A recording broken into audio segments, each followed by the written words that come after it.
I want to welcome now, to kick off the discussion, a terrific leader in the service movement, who I got to know 15 years ago to lead this discussion, and that is Colonel Rob Gordon from City Year. Many of you know Rob is the Senior Vice President at City Year for Civic Leadership, a proud member of AmeriCorps, and he worked on service when he was a White House Fellow back in 1993 with Eli Siegel, crafting the AmeriCorps program.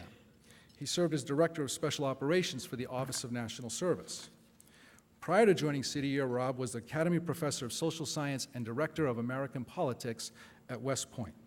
He's a graduate of the National War College and the Army Command and General Staff. Please welcome our moderator for today's program, the wonderful Rob Gordon.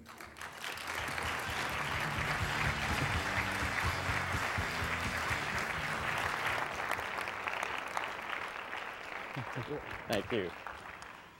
Thank you, Alan. Hello, everybody. All right, can you believe we are in San Francisco to do this? How about that? And it's been raining in Boston. I don't know how it is across the rest of the country, but imagine doing this right here, San Francisco. You know, I checked out the weather, and it's supposed to be this way the entire time. Thank you, Lisa. Thank you, everybody else, for doing this, for hosting this. You know, I look around the room and I see so many friends and colleagues who have been a part of this movement for 16 or 20 years. Having the good senator with us, who really has been the scion in terms of our strategic thinking, how we think about service across the country, and the rights and responsibilities we have as citizens of the United States. But not only that, that service brings us together.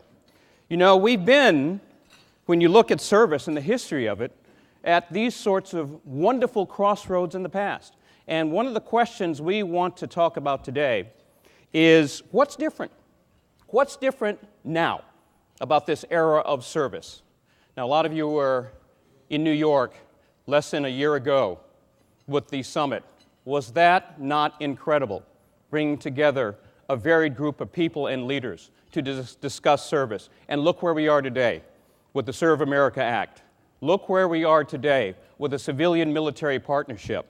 Look where we are today with AmeriCorps moving to 250,000 members. That is incredible. Incredible. Incredible. So we can pat ourselves on the back for a little while, but guess what? Again, we've been here before. What's different? What's the strategy? What's to ensure that this is not, as Alan said, just a moment, but a lifetime of service in this country. So we're going to have a discussion today. We have some great panelists for you. This is a discussion of all of us in the room. The panelists are going to kick it off, but I want you to engage. We want your thoughts, your thinking, your ideas, your suggestions, your pushbacks. This is a group among a larger group interested in making sure that service is a commonplace part of our American experience. So let's get the discussion on the table by me first introducing our panelists. First, Arianna Huffington. You know her as the editor-in-chief of the Huffington Post, author of 12 books. We see her all the time on television. Arianna Huffington, join me. Thank you.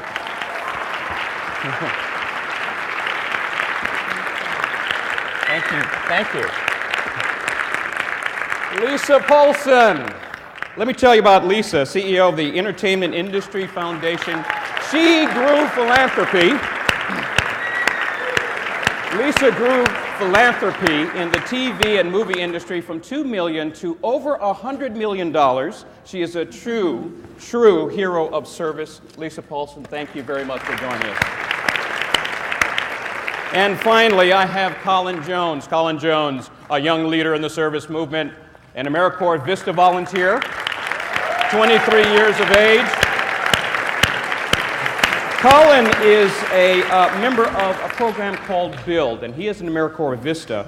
BUILD teaches high schoolers, basically, in high-poverty areas in Oakland, entrepreneurship. So we're anxious to get his thoughts and ideas as well. Thank you. With that, I'm going to let the panelists speak for a couple of moments. I, as your moderator, will ask them a question or two, and then we're going to open it up to the audience, to you. Now, many times, questions are all over the map. So, Oftentimes, the question is, how can you get a line of discussion going?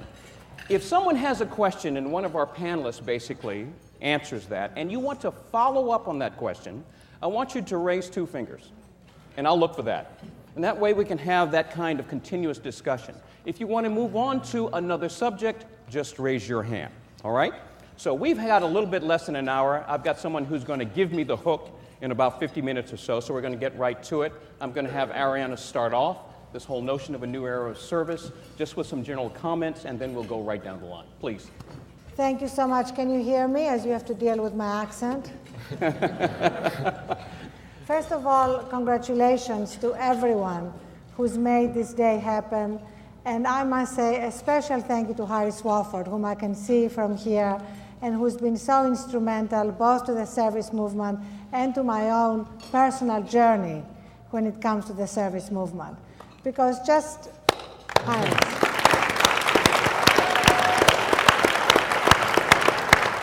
You're here. And just 10 seconds about my own journey. You know, whether I was a Republican or a Democrat, service has been a very important theme for my whole life. And that is very promising because it's really the only thing that is truly bipartisan, where we can really bring together evangelicals and progressives and everybody across the country. There is no party distinction here, and that's incredibly important at this time in our history. The other thing that's very important is that every philosopher I have talked to believes that we are moving from one epoch to another, from one era to another. They give it different names. I prefer Jonas Salk's name, that we are moving from Epoch A to Epoch B, or Epoch A to Epoch B, depending on your accent. But the bottom line is that we are moving from an era which is centered on competition to an era which is centered on collaboration. It's now the moment when it's collaborate or die. And the internet is making possible a kind of explosion in collaboration and service that has been unprecedented, while many pioneers who are in this room have been working in these vineyards. So that's the second point. This bipartisanship is the first. The fact that there is something happening in human history that is a very important moment. And the third is the fact that we are going through an unprecedented economic crisis, unprecedented in terms of our lifetimes. And that during this crisis, we are facing incredible unemployment. We have, as you all know, the number 16%, that's the real number to look at, of people who are either underemployed or unemployed or have given up looking for jobs. That's a huge percentage. And we also have almost 5 million homes that have been foreclosed, unprecedented credit card defaults, and all that together means that there is a real crisis going on, and we need to put flesh and blood on it. Because when the American people are confronted with a crisis of that magnitude, it brings the best out in them. And what we want to do now, and I'm really looking forward to the discussion about that, is how to turn this response to something that will become an everyday response. So it's not something that happens, say, after 9/11, and then it fizzles out. Remember, after 9/11, you had Wall Street bankers who were spending their days and nights volunteering in food banks, and maybe they should have stayed there. But how do we turn that impulse into something that happens every day? So as Alan said, the question, where do you serve, becomes as important as where do you live, what job do you do, how many children do you have. And so turning the crisis into an opportunity, taking the misery index and matching it with an empathy index is something very critical right now. And the final thing I want to say is that this is not just for the people being served and being helped, it's for the people doing the service. And I just want to end on 2 personal anecdotes. As a mother, I have 2 teenage daughters. And all of us as parents try to bring the best out of our children. It's a lifelong journey, right? Well, the service that both my children were forced into ended up being the most important educational thing that I did for them. My youngest daughter went through an eating disorder, and she has allowed me to talk about it.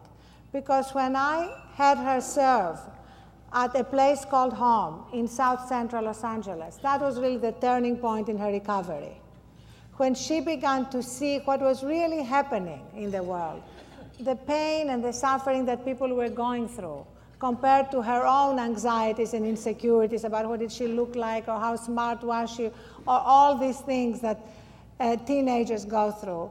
That was really the turning point for her. And my other daughter, when we were living in Washington, I had her go to Anacostia, Children of Mine, a great place run by Hannah Hawkins that Harris knows.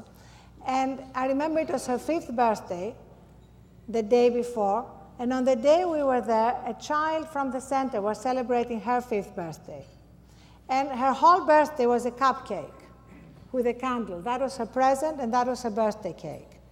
And I will never forget my daughter's eyes as she got the message. There was nothing I could have said comparing her birthday party to the birthday party there. And we got home, and she went and collected all her birthday presents. She said, I want you to give them to that little girl. Now, trust me, my daughter did not become Mother Teresa. There were plenty of moments of selfishness that followed. But that moment began to change who she is as a human being. So I want to end on this, because I feel as we are encouraging people to be of service, we need to remind ourselves that it's not just for those we're helping, but for what it does for us. Thank you. Good point. We get so much out of it. Thank you. Thank you. Colin, you're up, please. That point really resonates with me. I believe that the only reason why I'm up on this stage right now is because I mean, it's a whole chain of events, but I chose to join AmeriCorps Vista, and right now I serve under an umbrella organization called the Bay Area Community Resources, which places AmeriCorps members all over the Bay Area, and my specific placement is with BUILD, which does a 9th grade through 12th grade entrepreneurship education program.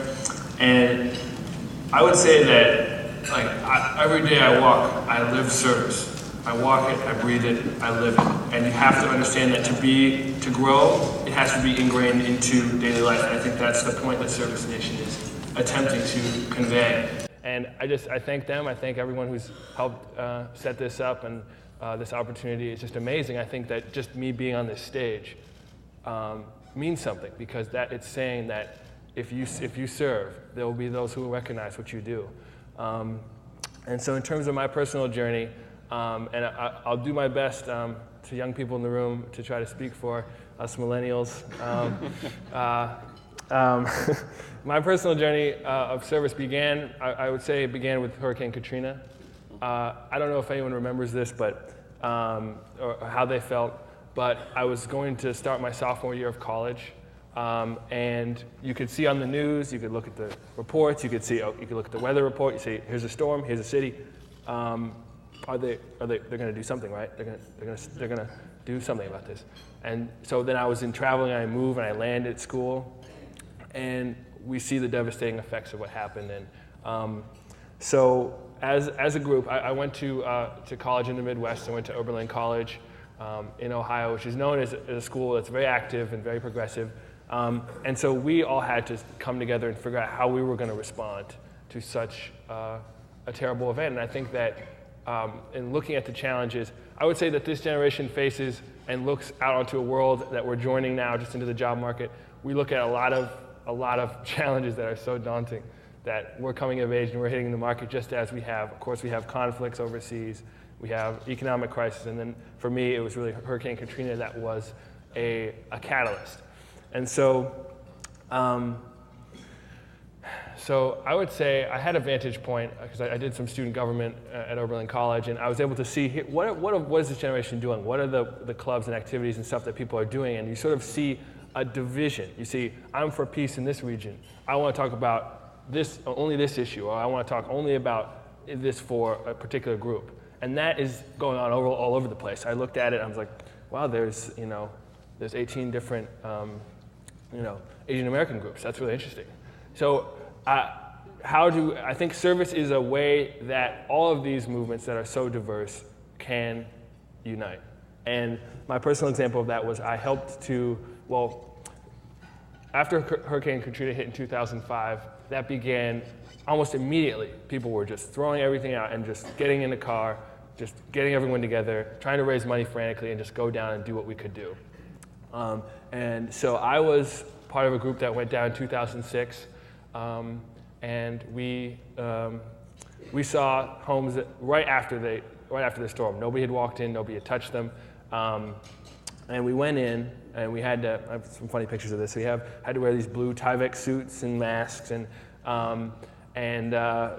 we went down to the place I ended up staying the first time I went down to New Orleans was this place called St. Mary's, and it was a school, and it had been the highest point in the neighborhood that we were in, and had been the place where everyone fled to when the storm hit. And in that area, you just had a gathering of so many different people. You had people coming in from the community, you had people coming from all over the world, all over different universities. And I will say that probably the most memorable thing about that trip was that we worked side by side with a man who was cleaning out his home. He was trying to just, we landed there in the Ninth Ward, and it's really hard to describe what it was. It was surreal. Houses on top of houses, just, you couldn't believe, you walk in, and it's just a whole livelihood, a whole history is just torn and tossed all over the place. And it's hard to, that is a very life-changing experience, and it was a life-changing experience, I believe, for so many of us, and by the thousands we were doing this. And so I would say that that was 2006. In 2007, I caught the bug. So I'm going back. This time, I think I would say, coming from a school that has kind of liberal reputation, I think we have some unfounded stereotypes about the South. And even the process of going to a place like New Orleans or going to the Gulf Coast, I mean, that in itself was just an amazing experience where we got to see so much more of the country. We got to, just get out of our comfort zone, get out of the bubble, go and do stuff. And so everyone wanted to go to New Orleans because that was, what everyone was talking about. That was what was in the New York Times. And I said, well, what about Mississippi? Let's try Mississippi, see what we can do there. So I teamed up with team leaders, and we took a team of 12 down to Pascagoula, Mississippi, and we did a similar project. Of course, by 2007, it wasn't quite as, it wasn't just as raw, but we still did mainly working on houses and doing what we could do down there. And I'll say we were exposed to some interesting stuff. I work with the Mennonites, I work with the Amish, and they put us to shame. The Amish put us to shame. Because they, I just had to step back and watch what they do because they're amazing. And we worked with different volunteer groups. It was just amazing. So that was really my personal entry into service. I'm sure I will talk a little bit more about what we did with Katrina and how important that was to my age group. Thank you. Thank you very much, Colin. Whenever we have a young person, some of you who know me know I was in the military for 26 years, and I like to tell these young people in national civilian service that I also thank them for their service. I mean, the kinds of things that they are doing around our country, like what Colin does, it I think should all give us pause, and I just want to say publicly, thank you for your service. Thank you. Greatly appreciate it. Lisa, you've got cleanup, a couple of minutes worth of thoughts. Absolutely. I'm just so honored to be here. Thank you so much. And I loved hearing your story about your children and what you're doing as well. And I have to tell you, my 22-year-old son, recent college graduate, is a new AmeriCorps member through City Year. Hear, hear. So, yeah. And on behalf of all of my friends here from the Entertainment Industry Foundation and the industry, Michelle Kidley, our leader at CAA, and Ryan Tarpley, and Brad Jameson from ABC Disney. I think Jeff Hoffman is here somewhere. There he is. Hi, Jeff. And our great partners at ARP and ServiceNation, we are so excited to be able to bring the assets, the unique assets of our industry to bear for you over the next several years to make service a first-tier issue in this country.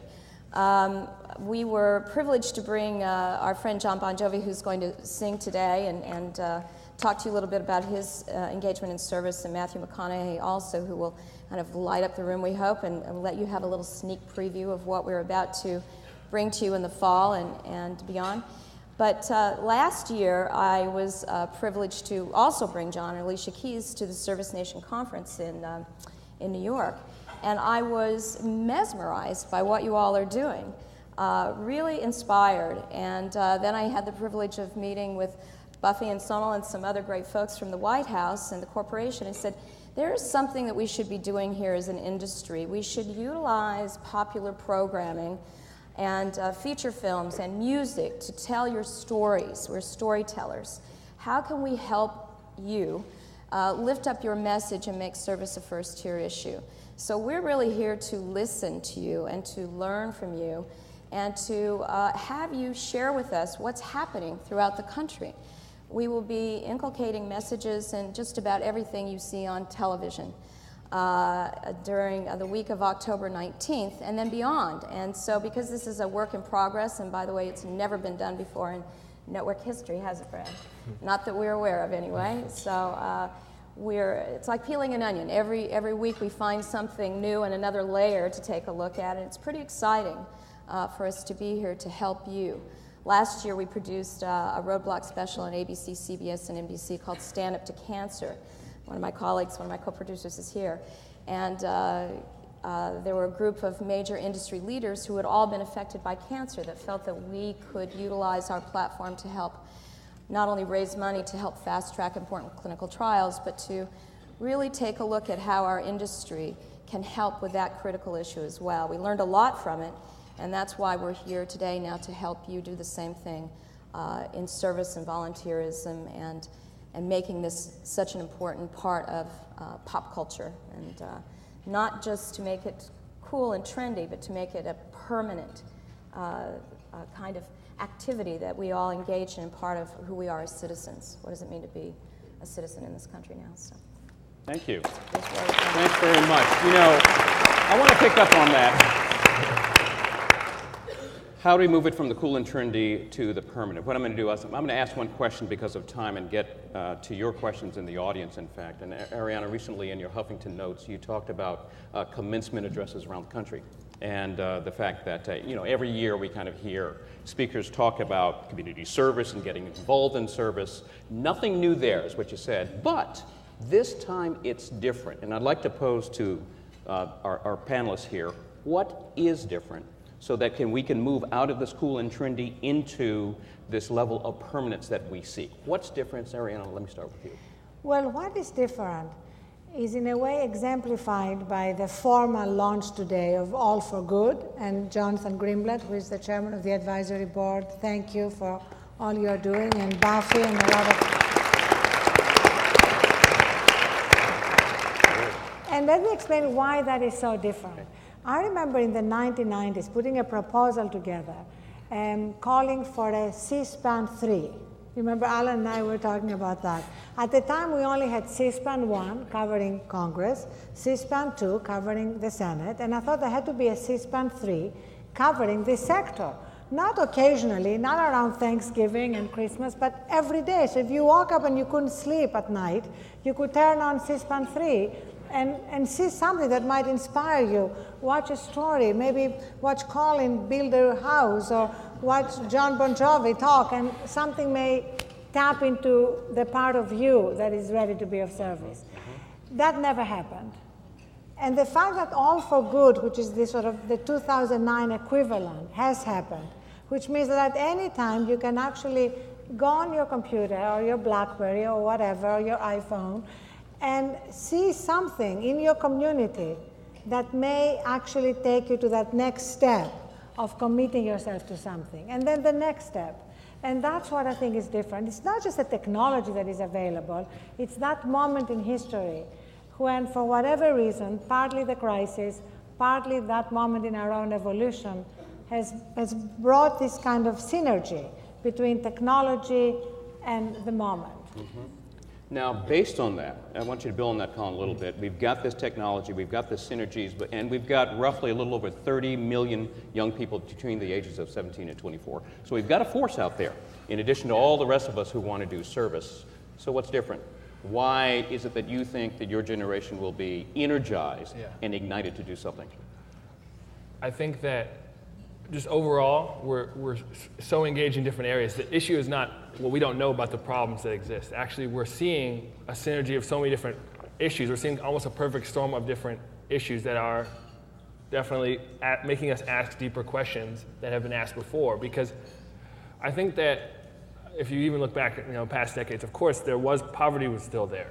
There were still communities that needed help. There were still the crisis in education, the crisis of incarceration, and the cycle of going from school directly to prison that happens to so many people. But at this point in time, all of these things have come together. And I think that sometimes I get in trouble for saying this for my peers, but I think that the previous administration was just as formative for this generation as the current one. In that, I think that we felt overall that we were not being listened to, that we had all these concerns, we looked at the world, we saw things that we wanted to change, but something wasn't happening, something wasn't connecting, nobody was listening to us. And so the answer to that, it took different forms. But I think for me personally, for so many thousands and the people, the members of AmeriCorps that I hope to speak for today, they were able to discover that service was the answer. When they saw the division, they saw the political division, they saw the problems, and they understood that service was the answer to bring people together. I think one example from what I did was that at Oberlin we had a lot of people coming in from the coast, the East Coast, the West Coast, and then we had a lot of local Ohio boys, and it was kind of like a cultural divide that people didn't know how to get around. Mm-hmm. And guess what got us around that? It was service. It was going down to New Orleans. I was working hand in hand with guys on the football team. Oh my God. And we really forged partnerships, and we formed friendships, and we learned how we worked. And so I think that what's different is that instead of going at each other left, right, instead of attacking each other, instead of being despairing or going to extremes, we're saying, hey, service. It's what's going to unite us. It's what's going to bring us together. And I want to make one point too. There's no dichotomy between having fun and being trendy and service. If there is a dichotomy, that's a problem. I had so much fun on these trips that it was so self-reinforcing. So we got to get in 4 vans, take a group of kids down, stay in hotels. We just had fun. We played games. We were silly. Like we were riding around Pascagoula, Mississippi, and we must look like we were from outer space. So I think that part of self-sustainability is understanding that we have fun and we serve our community at the same time, and that's the infectious part. That's the viral part that gets people interested. Like, what are these kids doing? And that's what actually, I think the service movement, just at where I went to college, I was a leader in 2006, 2007, and 2008. By 2008, now 2009, we ran one trip in 2008 that took 24 people. Now it's like 4 trips taking almost 50 people. So there's that reinforcement happening. Wonderful. So we want to keep the cool factor. How can the entertainment industry help to do that over the longer period? I think we're cool. I think that in taking a look at the various types of programming that we represent, not just on traditional broadcast television, but across all media platforms really, and reaching all age groups, what will be interesting for us is to understand how we can deliver these types of messages to kids your age and younger, and the same types of messages to people my age and older, and look at the continuum of a lifetime of service. And really, the media that we represent and the people both in front of and behind the cameras who we represent will be messengers and help us deliver messages to all of you in every age group to keep service cool and fun and engaging and heartwarming and uplifting, and we want to become problem solvers. So how do we take a look at communities throughout the country and identify very specific problems that we can engage in, and then drive media to bring communities together and continue to inspire people, and then, by the way, tell everyone exactly what we're doing and what successes we're having along the way. So I think that's what you'll see a lot of happening over the next several years within our industry is getting everybody pumped up and then delivering information continually about the success that we're having in the community, because nothing builds success like hearing about the success that you're having as you are trying to really make a difference. One of the things that we'll be asking all of you, and really under the aegis of ServiceNation and our colleagues at ARP and others, how do you think we can best tell the story about service to the various constituencies that we're speaking to? So we'll be communicating with you a lot. We'll be working with All for Good and driving our messaging through their incredible platform, and continuing to identify ways to keep everything cool and trendy and permanent. So just stay tuned. Hear, hear. With that, I'm going to open it up. I'm going to end, by the way, so you know, I'm going to give some time to Jonathan at the very end to talk about All for the Good, because it's an exciting, exciting initiative. But with that, we're going to get to some of the questions now. So once again, I'll just acknowledge you when you raise your hands. As a question is answered, if you want to follow up that same line, just put 2 fingers up. With that, let's open it up to the group. Don't be shy. Yes. Dave Caprera with Brookings International Volunteering Project and Global Peace Service Alliance. Alan suggested I just have a word about the international dimension of this good efforts. I see Abby with Global Citizen Year and many other colleagues worked with Harris Wofford and John Bridgeland in the run-up to ServiceNation. There was a global plank. We're pleased that the Serve America Act did include $10 million in the AID Volunteers for Prosperity. We're working with Congressman Bergman in the House to up the Peace Corps toward its goal of doubling through a $450 million mark in the House currently. And Russ Feingold, there's a coalition of 40 senators and House members promoting global service fellowships, what I like to call 2.0 internationally, includes Peace Corps, but also the great corporations, universities, faith-based groups, etc. So John Bridgeland will host the next meeting of this discussion. I want to invite anyone interested in it, what we're calling affectionately Service World, but certainly part of this big tent on July 15th. Ideas can be submitted at www.buildingbridgescoalition.org. There's a Brookings policy brief you can see on how we're tying it into the President's call for a smarter power, and what John Bridgeland, who by the way is in Rwanda right now, walking this walk on malaria, John likes this word action-forcing event. So in October 2010 is the 50th anniversary when Kennedy was petitioned by the students to start the Peace Corps after his general call. And so that will be celebrated as the ServiceNation international scale event. Also another announcement, globalpeacefestival.org. There's a big convention in December in the Philippines with a lot of the interfaith and service groups that are working in hotspots like Kenya and Mindanao. And tomorrow here at the conference, there's a rise of the international agenda.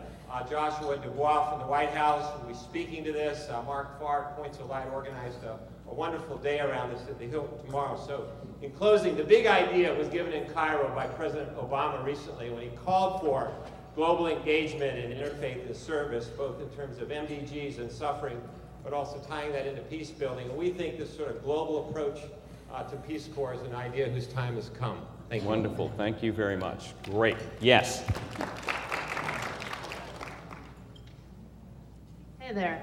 I might be stirring it up a little bit, so sorry if I'm taking your job. Name and organization, by the way. Lisa Flick-Wilson from the W.K. Kellogg Foundation. Wonderful. Thank you so much Thank you. for y'all being here. I want to talk a little bit about equity, or ask a little bit about equity. And Arianna, you talk about this actually in a lot that you write, but specifically thinking about service and its pathway to economic security for real people facing real problems every day. There's been consistent conversation in the service community for years about haves and have-nots, people that can serve and necessarily people that don't have the privilege to serve.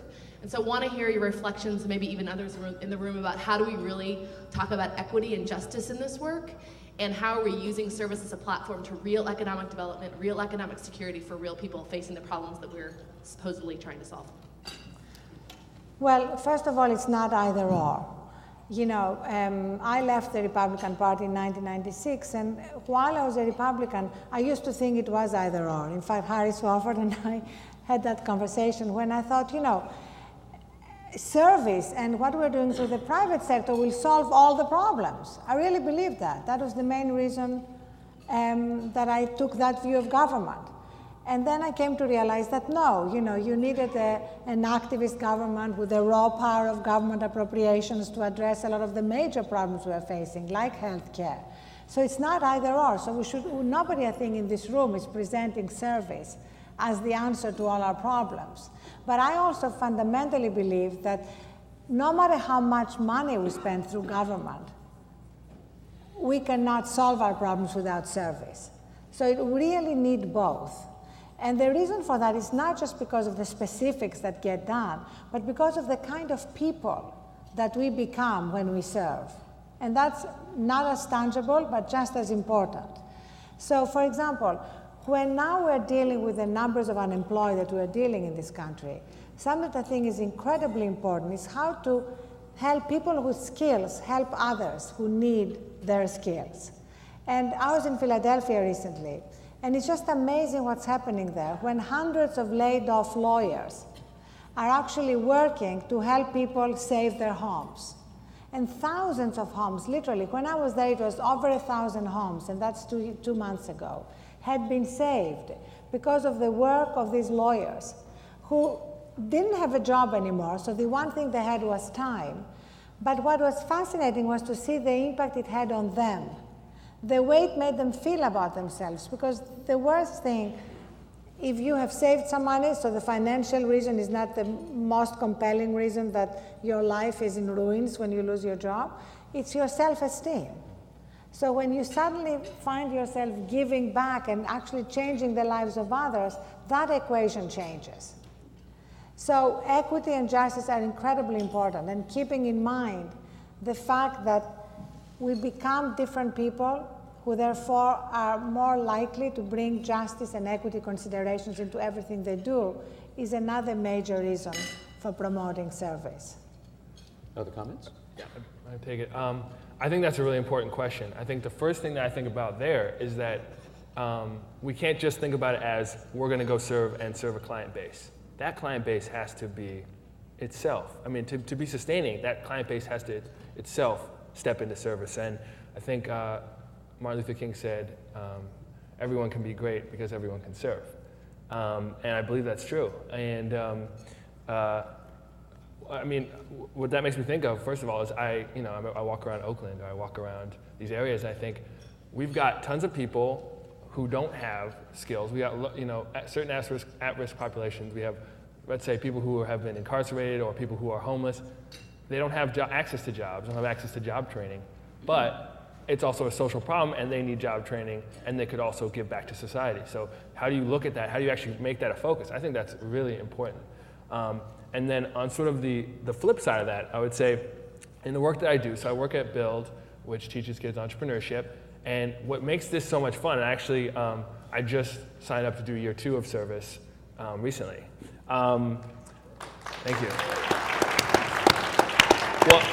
What makes this so awesome is that we're putting kids in the driver's seat. So we don't tell them, hey, you have to do this. Your idea has to be that. Or we say, here's a set of skills you need. Here's what marketing is. Here's what costs are. Here's what variable costs are. We give them a set of tools, and then we watch them run with it. And you don't know what they're going to come up with. So I always carry with me this, which is it's a glow-in-the-dark dog tag that one of our teams makes. And there's so many examples like this. I had one team that just made this really cool, it's a dish glove, and they attach Brillo and sponges to it. I couldn't have come up with that, and I want one.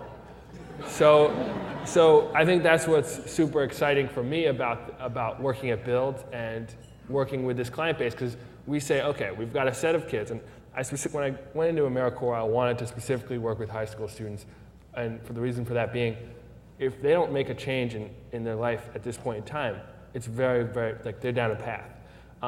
So we take them in and we give them a set of skills, and that's what really drives it. Great. All right.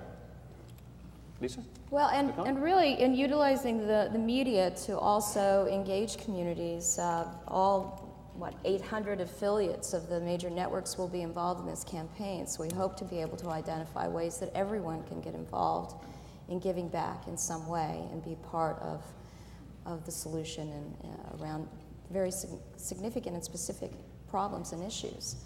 And when you drill down into little communities across the country and ask your neighbor to help, they do. I mean, history has shown that over the years. And so I think that when you see the messaging bubbling up, over the next several years, you'll see everyone being involved in some way, shape, or form. Thank you. Yes, please. Hi, my name is Alicia Day, and I'm representing Boys and Girls Clubs of San Francisco. And I just have two small questions. What would you see as the most significant kind of service for today's society, especially some specific examples? And concerning education and service, as seeing how Cal Grants was also on the excluding of Cal Grants was also on one of the reforms this year. What kind of service is needed to help the educational crisis? Kind of service needed to help the educational crisis. Anyone want to take that? Arianna? Well, we've seen, for example, the incredible work done with Teach for America. And what is very encouraging is that this year, Teach for America had to actually turn away thousands of Ivy League graduates who wanted to volunteer for Teach for America rather than do anything else. So that's another significant moment about the change happening. But there are so many ways. You know, what you're doing at Boys and Girls Club is so significant because it's that direct connection, that mentoring connection that is key to everything. Because it's what changes really the way people see themselves. And that is also the same at the educational level, because very often the educational crisis is about the fact that there are children that have never really been touched enough to recognize their own value as lifelong learners. And when that happens, it really transforms the way they see themselves. And so anything we can do, from reading to kids, it's been great to see the First Lady reading to kids in inner city schools on a regular basis. It's, again, you look at the picture and you think, my God, is it Thanksgiving? And it's not. And that's really part of what we're talking about. It's not Thanksgiving, but she's reading to kids. And that's really the journey to permanence that Alan is focusing on. And I think that's the key. Lisa? Well, and representing pop culture, you know, we had Are You Smarter Than a Fifth Grader? Is there anyone here from Fox? It's off the air, by the way. So that must tell you something. In trying to identify ways that we can support messaging around issues in the education system in communities and throughout the country will be really a focal point of this campaign. It's just, I do work with high school students, so I've had a lot of time to think about this. And I think just first off, I would say, just being the opportunity I've had to learn about the school system in Oakland particularly through this year of AmeriCorps and through the second year is going to be amazing. I think it's going to give me so many insights. So I think that the one thing that what Arianna was saying about Teach for America, I think is absolutely true. But that also makes me think, what about those 90% of the people who applied to Teach for America who didn't get it? If those people don't stay engaged and don't continue to pursue their interest in helping the educational system, we would have lost out big. So I think that you have to have a broader look at it. I think that organizations have to come together and work and see how their missions can, in the education field, see how their mission can help each other. So I'll give an example. So Build works with Oakland Tech, which is it's a pretty tough school in Oakland. It's got, if you take out the kids who are on the good track, it looks, it's pretty tough. And so our teacher at that school who's teaching Build, who's teaching entrepreneurship, he just had a really, really tough year. He's a TFA guy, he's in his third year. And we were coming in, we were doing all this extra support, we were running extra field trips for them, we were teaching them how to use computers, we're teaching them how to, we're bringing, for the events that we have, we're bringing them ties and shirts, which trying to get those on the kids is a challenge. So the idea there is just that we have a TFA teacher, right? But unless we have the support and the system around him, it's not going to be as effective as it could be. So I just think that's just important to keep in mind that a bunch of different innovating organizations have to come together and understand that there's no one way to do it. Very good point. Time flies. We are about out of time. I did want Jonathan to talk about All for the Good very quickly as a close. And if he'd do that very quickly, and while Jonathan is coming up, let me just say that one of the things that Jonathan and I are working together on is getting all your stories on the Huffington Post. We've created a special section called Living, where we want it to be 24/7 stories of people engaged in service. So if you have any stories, if you know anybody who has any stories, please send them to me, Arianna@huffingtonpost.com. We want to have them there at all times and Jonathan, it's all yours. I'll have mine in by the end of the week. Perfect. What about the end of today? Here.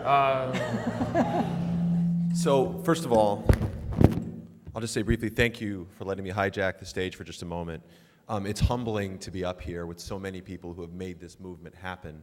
And I hope what you'll all find is that All for Good is trying to build on the shoulders of people like Harris Wolford and people like Alan Casey and Michael Brown and all of you to take this service movement into this 21st century.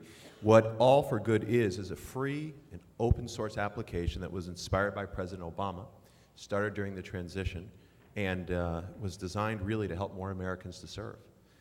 It is a coalition effort. It's a product you can see on the web today that was built by the amazing engineering team at Google with help from a coalition of companies and nonprofits. And we're working with many of you in this room today.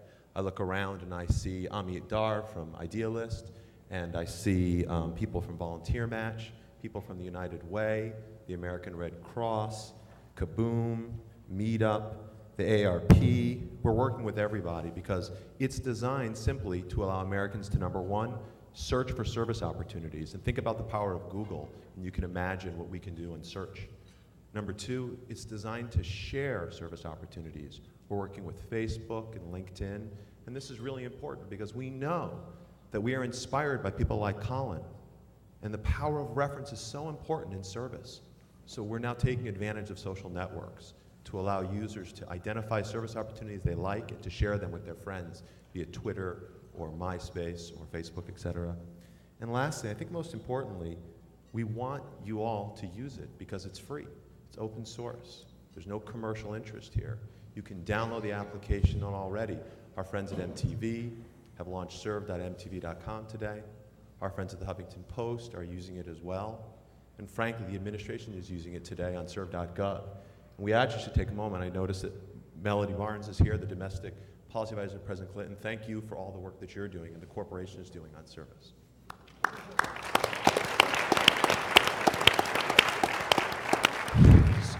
So finally, we hope all of you will use All for Good, and those of you who have nonprofits and want to share service opportunities, we'd love to put them up.